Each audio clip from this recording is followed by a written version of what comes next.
یہ بھی ہمارا بڑا سوشل فنکشن ہے، بہت بڑا، اور اس میں فضول خرچیاں ہو رہی ہیں، حرام کی کمائی ہوئی کمائی جو ہے وہ پانی کی طرح بہائی جاتی ہے۔ ابھی مجھے ایک صاحب نے بتایا کہ ممبئی میں 2 شادیاں ہوئی ہیں مسلمانوں میں، ایک میں 1.5 کروڑ روپیہ خرچ ہوا، ایک میں 80 لاکھ خرچ ہوا۔ ہم نے وہاں اصلاحی تحریک شروع کی، ضیاء الحق صاحب نے بھی کوشش کی تھی، آرڈیننس پاس کیا تھا، لیکن یہ چیزیں قانون سے نہیں۔ آپ کہیں کہ کسی دعوت میں 50 سے زیادہ مہمان نہیں آئیں گے، وہ 100 آ گئے تو زیادہ زیادہ یہ ہوگا پولیس والوں کو رشوت کا کھاتا کھل گیا، جو یہ پیسے لے جائیے صاحب۔ کبھی کبھی وہ پکی پکائی دیگیں لے جا کے اپنے تھانے میں بیٹھ کے کھاتے تھے، لیکن قانون سے نہیں بدلتا مزاج۔ ہم نے کیا طے کیا؟ دیکھو یہ ہے چٹان کی بنیاد۔ آپ کو بڑی اونچی بلڈنگ بنانی ہو تو دیکھنا پڑتا ہے چٹان نیچے بنیاد زمین کیسی ہے۔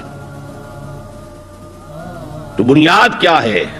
آپ سادگی کرو سادگی کرو سادگی کرو، یہ واسطہ بے معنی ہے بالکل، اس لیے کہ غریب کی سادگی کچھ اور ہے، امیر کی سادگی کچھ اور ہے، سادگی کے ایک معنی تو نہیں ہے۔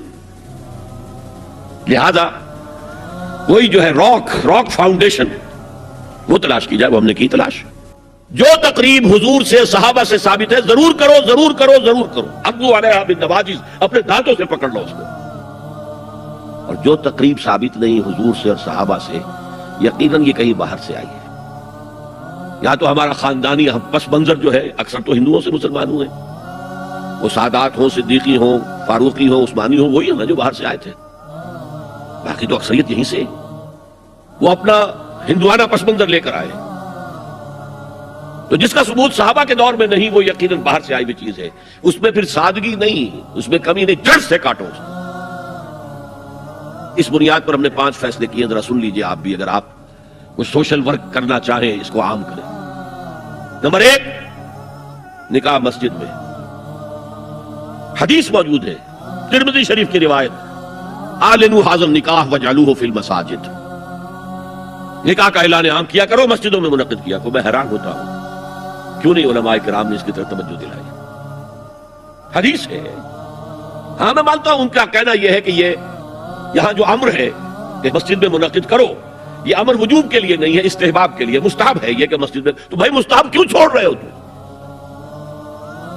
اس لیے چھوڑنا پڑتا ہے، مولوی بیچارے کی حیثیت ہے ہی نہیں معاشرے میں کہ وہ کہے جناب یہاں آئیے میرے پاس، میں نہیں آؤں گا آپ کے گھر نکاح پڑھانے کے لیے۔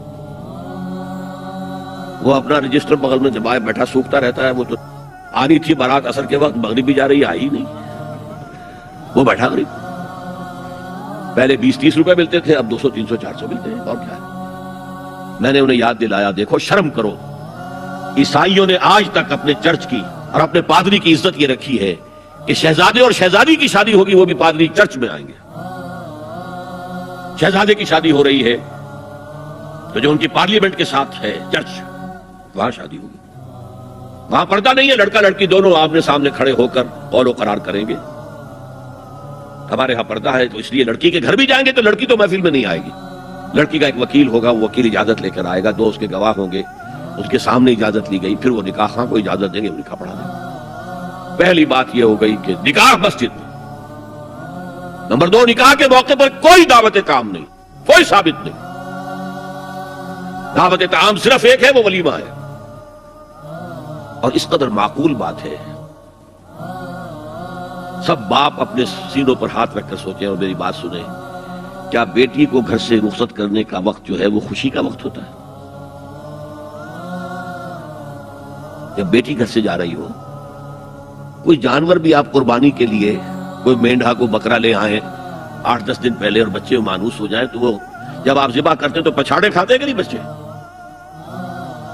اور یہ لخت جگر ہے، نور چشم ہے، 18 20 22 برس گھر میں رہی ہے، وہ جا رہی ہے، خوشی نہیں ہے ماں، صرف یہ ہوتا ہے سائی آف ریلیف کہ ایک ذمہ داری کا بوجھ تھا، اللہ نے آج پورا کرا دیا، اتروا دیا بوجھ۔ پھر بھی اندیشہ ہوتا ہے، پتہ نہیں مزاج ملے نہ ملے، نئے ماحول میں جا رہی ہے، وہاں جا کر ایڈجسٹ ہو یا نہ ہو، اندیشے پھر بھی ہوتے ہیں۔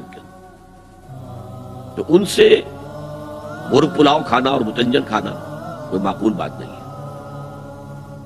معقول بات کیا ہے؟ لڑکا، اس کا گھر آباد ہوا ہے، وہ ولیمہ کرے، اس پر باقاعدہ احادیث اولبو ولو بشاتن، ولیمہ ضرور کرو چاہے ایک ہی بکری ہو تمہارے پاس، ذبح کرو، کاٹو، کھلاؤ گوشت اپنے دوستوں کو، احباب کو۔ یہاں تک کہا کہ بیسا طعام الولیمہ، برا کھانا ہے ولیمے کا کہ اس میں غریبوں کو نہیں بلایا جاتا۔ ظاہر بات ہے مسلی کھلانے کے لیے تو ولیمہ نہیں ہوتا، اپنے احباب کو، دوستوں کو بلایا جاتا ہے۔ پھر بھی میں تم سے کہتا ہوں کہ جسے ولیمے کے لیے بلایا جائے وہ اگر نہیں جائے گا تو اللہ اور اس کے رسول کے حکم کی نافرمانی کرے۔ تو جس رسول نے اتنی تفصیل سے حکم دیا ہو ایک دعوت کا، وہ دوسری دعوت میں بھی خیر ہوتا میں بیان کرتا۔ جب نکاح مسجد میں اور کوئی دعوت طعام نہیں تو بارات کا تصور، خلاص۔ بارات کس بلا کا نام ہے؟ قرآن میں تو کوئی ذکر ہی نہیں، عربی میں یہ لفظ ہی نہیں۔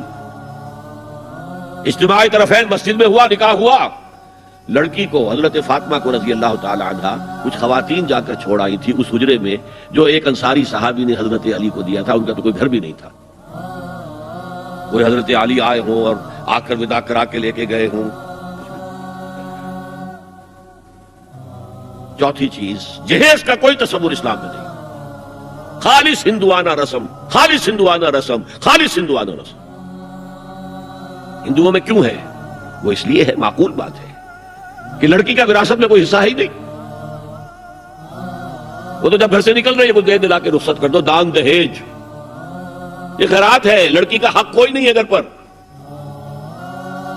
اسلام میں تو لڑکی وارث ہے، والد فوت ہوں گے وراثت تقسیم ہوگی، والدہ فوت ہوگی کوئی ان کی ہے ملکیت تو تقسیم ہوگی۔ شادی کے موقع پر کوئی جہیز اسلام میں نہیں، قطعاً نہیں۔ غلطی سے حضرت فاطمہ کے جہیز کو جہیز کہہ دیا گیا۔ وہ جہیز کیا تھا؟ ایک پیسہ بھی حضور کے اپنی جیب سے نہیں تھا۔ اس شادی میں خاص بات کیا تھی کہ دولہا کے ولی بھی حضور ہی ہے، اور کون ہے؟ علی کا کون تھا مدینے میں، اور دلہن کے والد بھی حضور ہے۔ اب حضور پوچھتے ہیں حضرت علی سے، تمہارے پاس مہر دینے کے لیے کچھ ہے؟ عرض کیا میرے پاس تو کچھ نہیں ہے۔ وہ فقراء صحابہ میں سے تھے۔ فرمایا مہر تو دینا ہے، تمہارے پاس ایک زرہ ہوتی تھی؟ جی ہاں زرہ تو ہے۔ انہوں نے یہ سمجھا زرہ تو جہاد کے لیے ہے، کوئی دولت تو نہیں ہے۔ فرمایا جاؤ اسے بیچو یا گروی رکھ کے قرض لے کر آؤ۔ وہ گئے، حضرت عثمان نے خرید لی اور کچھ دنوں کے بعد واپس کر دی ہدیۃً، یہ زرہ میں ہدیہ آپ کو کر رہا ہوں۔ اس وقت اگر کہتے چھوڑو علی، کہاں لو میں پیسے دے دیتا ہوں تمہیں، تو ان کی طبیعت پر بار ہوتا۔ اس پیسے سے حضور نے کچھ پیسے گھر بھیجے، اندر دلہن کو ذرا تیار کر دو، اور کچھ پیسوں سے وہ ایک گدا جس میں کھجور کی کھال بھری ہوئی تھی، اور 2 تکیے جس میں کھجور کی کھال بھری ہوئی تھی، ایک مشکیزہ، کنویں سے پانی تو لانا ہی ہے نا، ایک چکی، جو ہو یا گیہوں ہو پیسنا تو ہے نا، کوئی 1-2 برتن اور، اللہ اللہ خیر صلی اللہ، یہ تھا جسے جہیز کہتے ہیں، جس میں ایک پیسہ بھی حضور کا شامل نہیں ہے۔ وہ حضرت فاطمہ کا مہر تھا جسے بنایا گیا، ورنہ مدینے ہی میں دوسری آپ کی صاحبزادی کا نکاح حضرت عثمان سے بھی ہوا، کہیں ذکر ہے جہیز کا؟ حضرت عثمان کا گھر بھرا ہوا، ہر چیزیں موجود، وہاں تو جہیز کا تذکرہ نہیں۔ بہرحال یہ شادی کو آسان کرو، زنا کو مشکل بناؤ۔ یہاں شادی کے لیے 9 من تیل ہوگا تو رادھا ناچے گی، ورنہ یہ کہ بڑی ہو رہی ہے، عمر ہو رہی ہے، سب کچھ ہو رہا ہے، لیکن کچھ تقاضے تو ہے نا، آخر کچھ تو کرنا ہوتا ہے نا، آخر کچھ نہ کچھ لوگوں کو تو کھانا کھلانا ہی ہوتا ہے نا، بارات تو آخر آئے گی ہی نا، کچھ نہ کچھ تو دینا ہی ہوگا، کچھ جوڑے کپڑے، کچھ۔ یہ اسلام کا فلسفہ جو میں نے 4-5 باتیں آپ کو بتا، فلسفہ یہ ہے کہ لڑکی کے باپ پر ایک پیسے کا بوجھ نہیں، تو نے لڑکی پال پوس کے تمہارے حوالے کر دیا، اور کیا چاہتے ہو تم؟ سارا مرد آزماں، مرد آفرین، مرد کو چیلنج دیا ہے، تم مرد ہو، مہر تم دو گے، اور سب سے بڑھ کر کیا ہو رہا ہے آج کل بھی ہوتا ہے، وہ ہمارے ایک کچھ کام ہوتے ہیں اسلامی، وہ بھی ہے، کچھ وہی ہندوانہ پس منظر۔ نکاح کی محفل میں چھوارے کون لے کے آتا ہے؟ جی لڑکے والے، اور پلاؤ کن سے کھاتے ہیں؟ بھائی جس وقت تمہیں وہ پلاؤ کھلا رہا ہے وہ چھوارے نہیں بانٹ سکتا تھا؟ یہ ہے اسلام اور غیر اسلام کا امتزاج۔ چھوارے لڑکے والے لے کر آئیں گے اور پھر دعوت اڑائیں گے لڑکی والوں کی طرف سے۔